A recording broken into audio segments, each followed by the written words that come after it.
Hello, welcome back everyone. You know, they say in space, nobody can hear you scream, and today we're going to test that out. Let's see what happens to sound waves in a vacuum chamber. So today I have this very loud alarm clock. Let's put the alarm clock inside of the vacuum chamber and see what happens to the sound.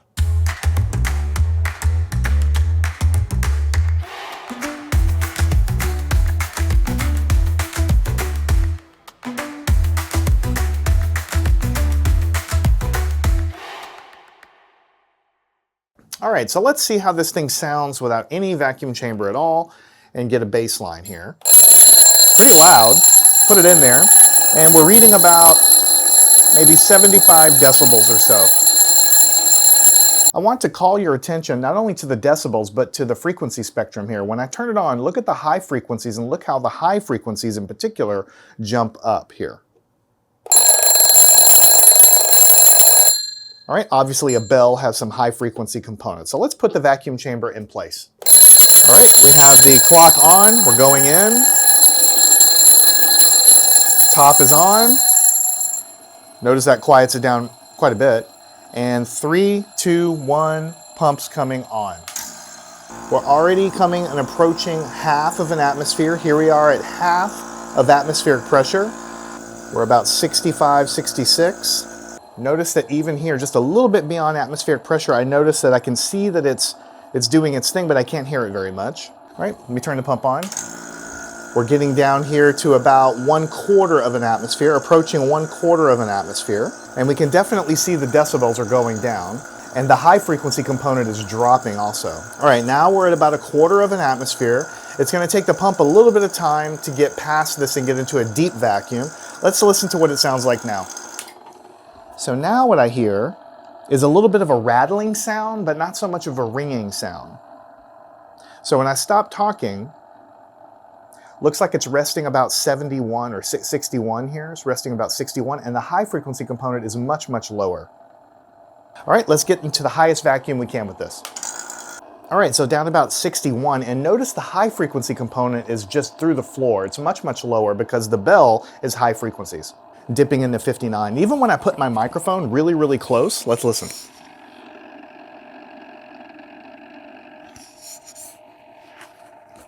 Okay, I can't hear much of anything other than a rattling sound. A little bit of a bell sound way in the background. It's coming from vibrations through the surface of the chamber, because vibrations can go down through the clock into the bottom of the chamber and then up to the sides, and I can still hear a little bit of it, but obviously there's almost nothing there. So now what I'm gonna do is let the air back in, and we'll listen and we'll watch the decibels climb as we go from vacuum up to atmospheric pressure. Here we go. Whenever we get back into atmospheric pressure, and notice we can obviously hear it. Let me put my mic a little closer. All right, what happened there? Well, we take all the air out of the chamber, and we know that sound waves propagate through air, so we expect the sound to go down, but it's still a pretty impressive demonstration of that, because this bell is really, really loud. And almost immediately you can hear it kind of back off of the volume of the sound. But then right around half atmosphere into 1/4 of an atmosphere, it just tapers down to where I can almost not hear it at all. And then when we get down to the highest vacuum this thing can do, which is just a little bit less than maybe 1/10 or 5% of an atmospheric pressure, then I can't really hear anything, just a little rattling going on, a little tiny bit of a bell sound through the vibrations transmitted through the structure here. But that's all I can hear. And so if you could take your helmet off in space and scream at the top of your lungs or on the moon, there's literally no air there. So your vocal cords would be vibrating, but since there's no air for the molecules to propagate the energy, then literally nothing will happen. No energy will leave your body. You'll have the vibrations in your vocal cords, but nothing will transmit out. And so in space, nobody can hear you scream. Exactly correct. Now, of course, we cannot take our helmet off in space anyway, because, you know, it's very cold in space, you can't breathe in space and so on. So there's a lot of problems with that. But the idea of sound waves not being able to propagate at all, even though we know why it should happen, is very weird to watch in person. So what I'd like to do now is talk a little bit about sound waves and how they propagate, and I have another little demo to show you that. Okay, so here's our little slinky representing the air, and I can shoot a compression wave through it like this. You can see the wave go to the end and bounce all the way back to where my other hand is. I can stretch it out further, do the same thing. Now this is called a compression wave, where we're pushing our hand into the direction of the medium. Now I want us to explore what would happen to this air if I could put my hand here and just kind of push on the air rapidly. So as my hand comes to this portion of the air, I'm going to very slightly increase the closeness of these air molecules in this tube, much as you would see in this drawing right here. So over here, what I've done is I've moved my hand very, very rapidly, and I've very rapidly and quickly compressed the air, which means I've made the average distance between the molecules much, much closer. So as soon as I begin to compress it, it wants to spring back and fly apart again, because when I compress it, the collisions are happening more frequently. And so as I compress it here, then immediately the gas is going to want to spread out, and the net effect of that is this little pressure region moves a little bit to the right, because as it spreads out, and I've imparted it with energy this way, it's going to begin to want to spread out, and the whole high pressure area is going to move this way. It might spread out and diffuse a little bit, but it's in general going to want to move a little bit to the right hand side. Now, what if I do that over and over and over again? I do it very, very regularly. Or instead of thinking of my hand, think about your vocal cords vibrating. Anything that vibrates with a regular repetition is what we consider something that makes sound, okay? So think about a tuning fork, banging a tuning fork. You can see the vibration in the tines of the tuning fork, and that is moving the surrounding air, which is generating a regular and repeating pressure pattern in the air which travels away.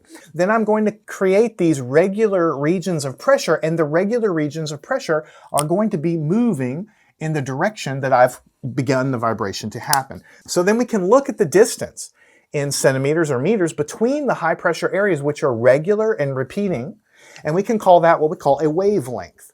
So when you hear about the wavelength of sound waves or the wavelength of any kind of wave, it's the physical distance in meters or centimeters between repeating patterns in the wave. So we're going from high pressure down to low, back to high. That's one cycle of back to high pressure. That's called the wavelength. It might be 5 centimeters, or it might be 3 centimeters, or it might be something much longer. Wavelengths are true for sound waves. They're true for light waves. They're true for water waves. They're true for any kind of wave with a repeating pattern. They all have what we call a wavelength. Now, if you graph this, and you can say that this is high pressure. You can graph this on a graph, and you can say, well, that's a high pressure. This is a lower pressure, so you can label this axis pressure, right? And it goes back to high pressure, and then back to low pressure, and then back to high pressure again. Then you can connect them in a smooth curve and get that typical wave-looking pattern that we always see.